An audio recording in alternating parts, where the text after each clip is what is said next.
Well, welcome back, YouTube. I went by and checked out the river, and water's going down, but it's still way too high to fish. And that's Black River. I don't know about Santee. I hadn't been down there, so I don't know how Santee River is. But anyhow, I stopped in town, picked up some chicken thighs. So I thought I'd come home and cook up a perlo. We call it a perlo around here. A lot of the people from the beach over there call them chicken bogs. Anyhow, I stopped and got the stuff I needed to cook it with, so I thought I'd get out here and do a little bit more cooking since I can't go fishing.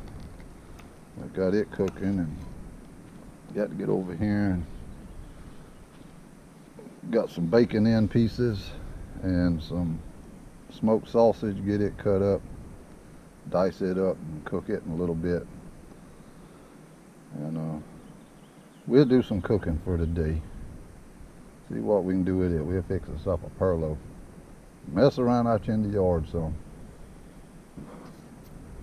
I'm going to go ahead and get started dicing these bacon end pieces up.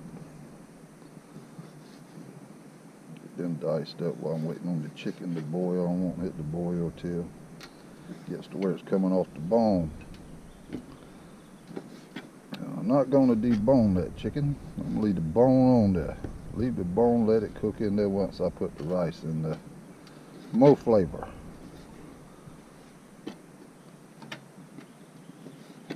I'll just get my bacon here cut up in the little small pieces to fry it up some here in a little bit.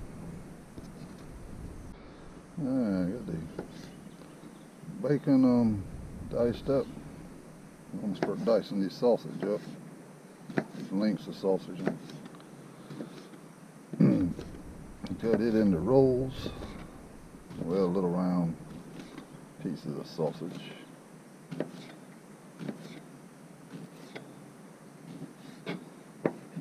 And what I do to mine after I cut it, I'll come back and cut it in half again. Because I've noticed a lot of times when you cook a perlo that people will go there to it, especially like my kids. They'd go there, I'd get the perlo done, and they would try to dig into the pot and dig all the meat out. So I started dicing the sausage up into smaller pieces so that they'd be sausage strong all throughout of it, where make it harder for them to try to get all the meat up out of there. And anyhow, I'm gonna get this diced up while we waiting on the chicken over there to finish. YouTube, the last 3 days we've had a lot of rain here, and mosquitoes was eating me up in the yard. This branch around my house is full of water. I remember I had some of these here in my old truck over there, my old hunting truck. So I went over there and got them. Now, these things here probably about 20 years old. I don't even know where I'd bought these from. But it's the coils they used to give us at the drive-in.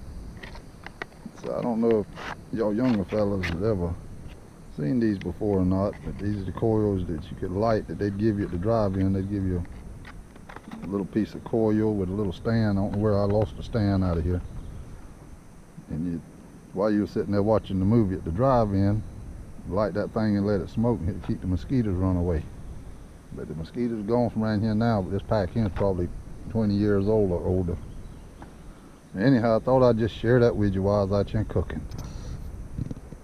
Alright, chicken's starting to peel it off the bone pretty easy. So that's about how far I want it right now. So I'm gonna take it off a minute and I'm gonna go ahead and cook my bacon and stuff just a little bit, because if not, it's gonna become all apart. I like for it to keep coming apart while I'm cooking it in the rice. But we'll be right back. Alright, I put just a tad of grease in the bottom of the pan. just enough to keep the bacon from sticking, because this bacon will make some grease while it's cooking.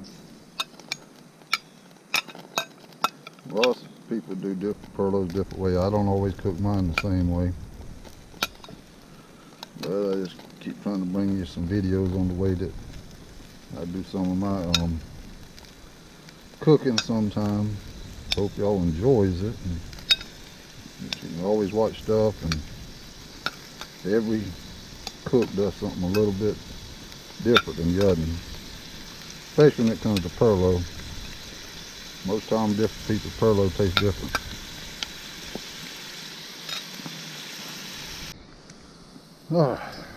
Got it kind of brown. I'll let me put my pot in here with a lid on it. Flies trying to mess with me. Get this here and just let it strain just a little bit. Go ahead and put it in there. You don't have to put bacon in your perlo, or you do, if you go put bacon in it, you don't have to cook it. But I like to cook mine sometime when I got time, and just kind of brown it in the frying pan a little bit. Not cook it all the way, but I like to use the bacon end pieces that's kind of thick, instead of your thin strips of bacon like you usually get for frying for breakfast. But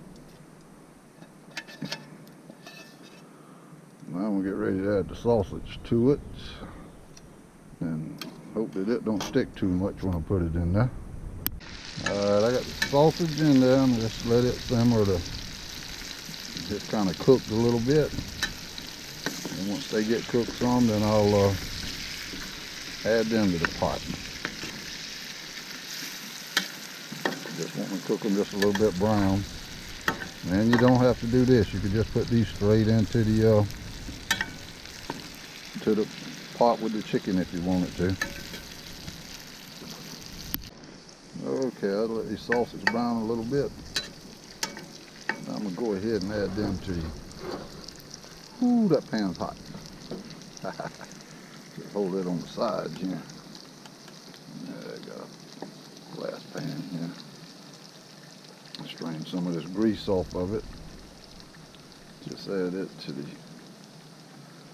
pot of chicken. Well, I can get ready to start boiling that pot again.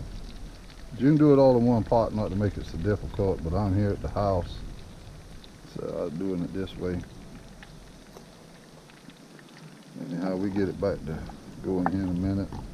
Try not to make this video too long. Trying to keep it short, but we'll be back with you in a minute.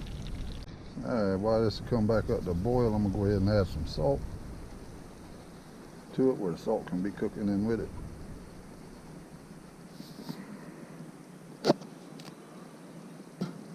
Add my black pepper.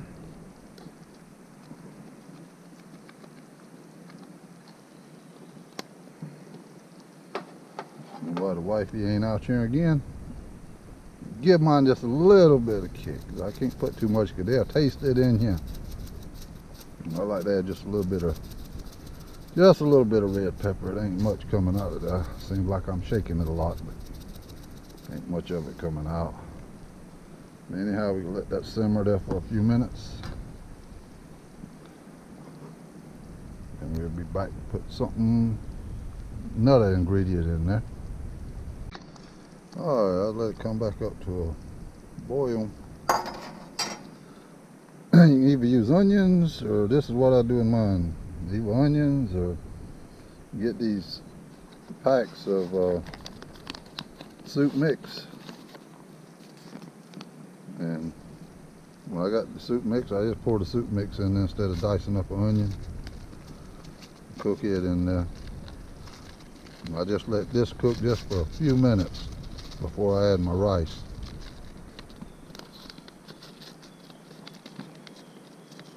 Get all that in there. I'm losing light here, so I'm trying to get this done quick as I can, and I hope it's enough light to where y'all can see.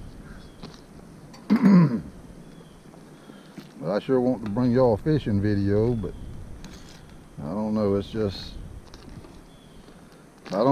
been a rough spring, rough summer, water and everything doing the way it's doing, but at least my garden is getting some water. But I'm gonna let this simmer for just a minute, and then I'm gonna start adding my rice. And I didn't debone the chicken this time.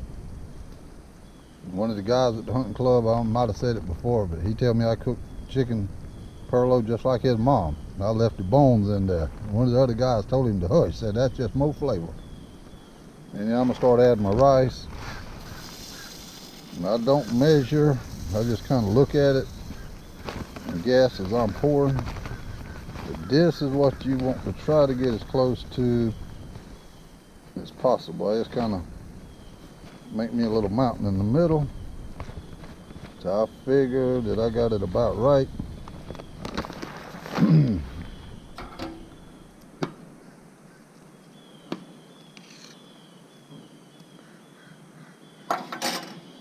Add just a little more. I just kind of guess at it. I think I about got it right. That should be enough. If you get too much, then it'll soak up all the water. Your rice will be crunchy. If you don't get enough, then it'll be boggy or soggy. I call it chicken soup if you don't get enough. And anyhow, we can let this start to come to a boil again. But anyhow, when it starts getting close, if you figure that you got too much water, you can always start dipping some of it out. As I stir it, I can tell by the texture of the rice with the spoon that whether or not that I need to dip some out or add some more water to it. But it just takes a while. Took me a good many times cooking the perlo to get used to it. But we can let this cook for a minute. All right, I'll let it come to a boil for a few minutes. And got it turned down as low as I can get it, because I ain't wanting the rice to burn and stick to the bottom. I'm gonna stir it just a little bit. You can see that chicken coming apart and coming off the bones while it's cooking in the rice. Anyhow, I'm gonna cover it with the lid now. Keep checking it and keep checking my fire. I ain't wanting it to get too hot and burn. We let it cook a little while and we'll be back with you. Okay, YouTube, the light has faded on me fast here. It's 8 o'clock in the evening, and I don't know how good you can see up under this oak tree. But after I put the lid on it, I stirred it a few times to keep it from sticking to the bottom. I did have to add about a cup of water to it because I put a little bit too much rice this time. Anyhow, it cooked through, and I added a few livers to it there, but I'm gonna step out you in the light, maybe you can see it better. But anyhow, that's the end result there of the chicken bog or chicken perlo, whichever one you want to call it. The chicken has come all apart in there, and there's little strings of chicken in there. Anyhow, I tried to bring you something or another for the weekend, since I can't get out there to fishing until water gets down a little bit more. But until the next time, I hope you enjoyed.